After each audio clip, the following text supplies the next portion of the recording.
Estoy feliz de participar en esta serie de reflexiones sobre el tema hacia una iglesia constitutivamente sinodal.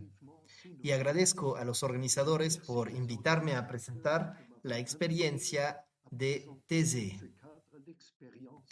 Entre los ponentes, he tenido el placer de encontrarme de nuevo con algunos de los organizadores o participantes a la reciente Asamblea Sinodal que se celebró el pasado mes de octubre en Roma. Esta asamblea se inauguró con un hermoso evento ecuménico que llamamos Together, juntos. Por invitación del Papa Francisco, participaron una veintena de líderes de diferentes iglesias, como el patriarca ecuménico Bartolomé, el arzobispo anglicano Justin Welby o la secretaria general de la Federación Mundial Luterana, la reverente Anne Burkhardt. Esta reunión del pueblo de Dios, con el objetivo de acompañar en oración el inicio de la Asamblea Sinodal de la Iglesia Católica, nos permitió vivir un fuerte momento de unidad en Roma y en más de 200 lugares del mundo. Con los cerca de 60 movimientos y comunidades socias, seguimos llenos de gratitud en esta aventura. Hemos vivido una experiencia de unidad en la diversidad. Unidos en la diversidad. Ese es el tema que me propusieron para hablar de la experiencia de TZ. Nuestra comunidad nació en la década de los 40, cuando el hijo de un pastor reformado de Suiza llegó a TZ en medio de la Segunda Guerra Mundial para comenzar una vida comunitaria, lo cual era inusual en el contexto de las iglesias de la Reforma. Hoy en día, los hermanos provienen de casi 30 países y de una variedad de orígenes eclesiásticos: católicos, reformados, luteranos, anglicanos, incluido el hermano Matthew, que acaba de asumir el cargo de prior que ocupé yo mismo durante 18 años. En los últimos años, algunos hermanos jóvenes de origen evangélico también se han unido a la comunidad, así como un joven católico de rito maronita. 3 veces al día, cuando suenan las campanas, todas nuestras actividades se detienen y la oración nos reúne. Son estas 3 oraciones comunes y diarias las que nos permiten a los hermanos y hermanas mantenernos unidos, por supuesto, pero también con todos aquellos a quienes acogemos. Efectivamente, en nuestro pequeño pueblo de Borgoña, siempre acogemos durante una semana, a lo largo del año, a muchos jóvenes de varios continentes. La diversidad entre ellos es enorme. Vienen de muchos países y de diferentes orígenes sociales. Pertenecen a diferentes iglesias. Tienen diferentes opciones y creencias. Muchos de ellos son creyentes, pero varios de ellos se llamarían a sí mismos más buscadores. Y, sin embargo, en esta oración común que nos reúne en la Iglesia de la Reconciliación, descubrimos que no hay diferencia insuperable entre nosotros.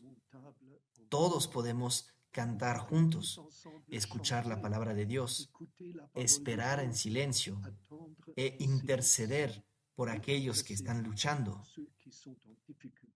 Todos somos bienvenidos a la casa de Dios. Seamos quienes seamos, donde quiera que estemos. Es cierto que la mayoría de estos jóvenes a los que acogemos no muestran un gran interés por el movimiento ecuménico como tal, o en el sentido preciso y técnico de la palabra. Pero podemos ver lo mucho que quieren estar juntos, independientemente de su origen nacional, idioma o su fe. Algunos de ellos se comprometen juntos a servir a los más pobres, a las personas en situación de calle, a los refugiados, a los migrantes, cada vez más a menudo para el cuidado de la creación. Puede que no se refieran inmediatamente a la iglesia, pero experimentan la realidad de la iglesia. Y cuando pueden descubrir a través de hechos concretos que la iglesia es un lugar de amistad, la comunión en el Cristo profundizado y lo que es la oración común en particular. Primero nos dejamos acoger por Cristo.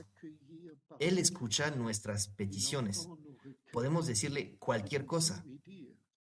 ¿No son también estos momentos de oración un nuevo punto de partida para avanzar hacia una diversidad reconciliada?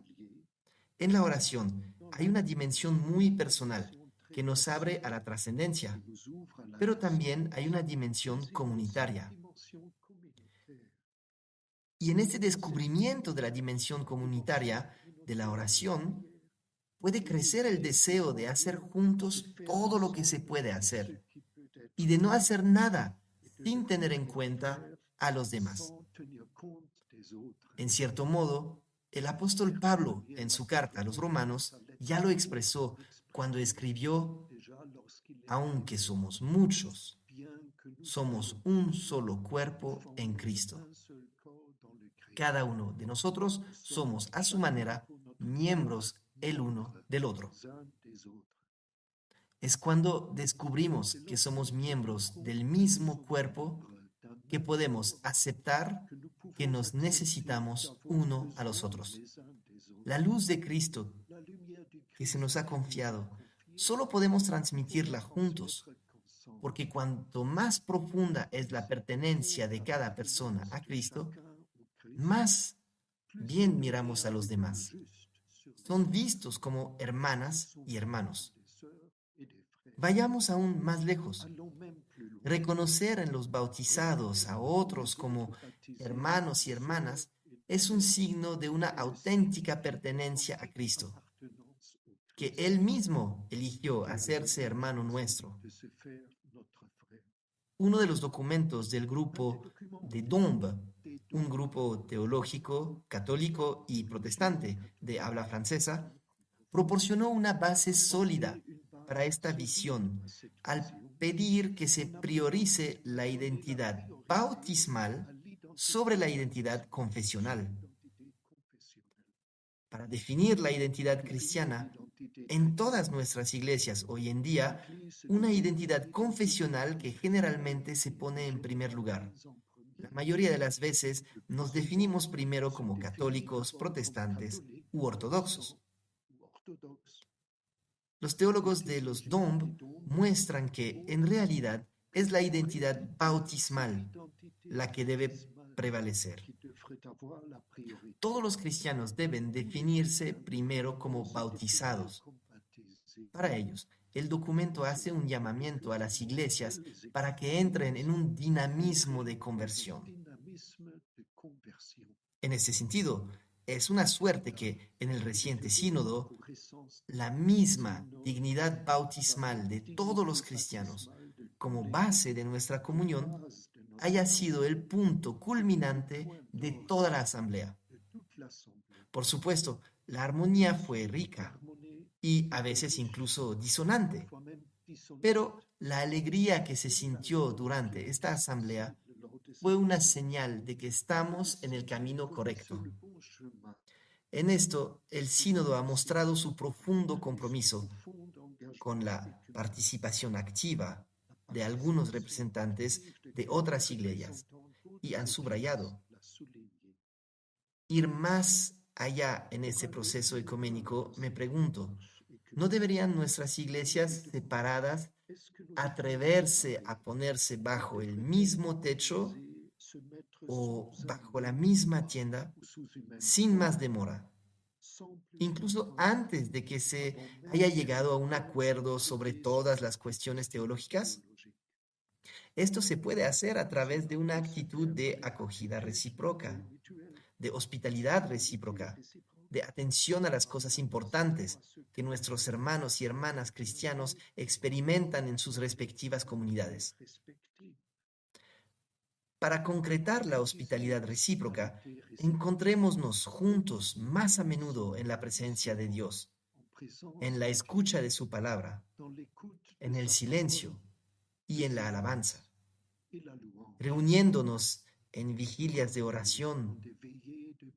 Esto ya es anticipar la unidad y sin duda permitirá avanzar en el diálogo teológico.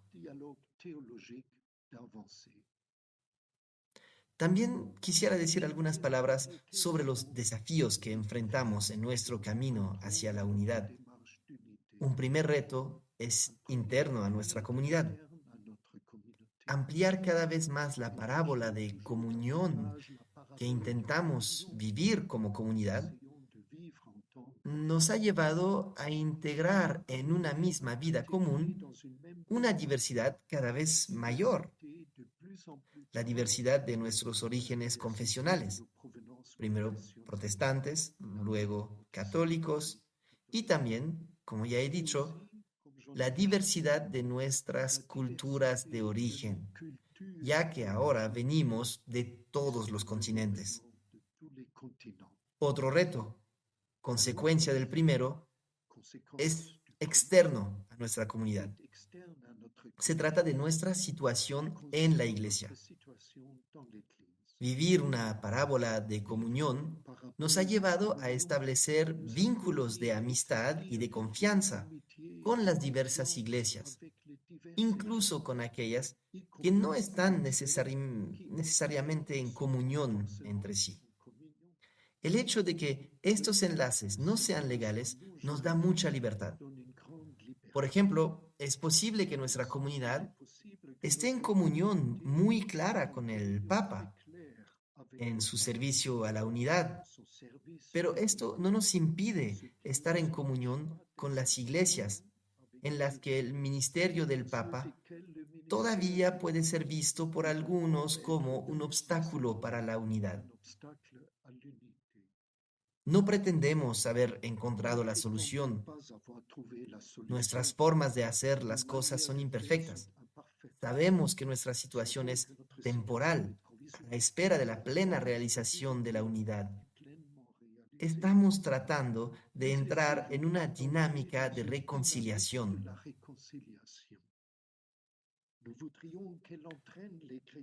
Nos gustaría que guiara a los cristianos separados, que aprendieran a pertenecer los unos a los otros, a purificar las tradiciones de los demás, a avanzar en un ecumenismo que no se limite a mantener a los cristianos en caminos paralelos.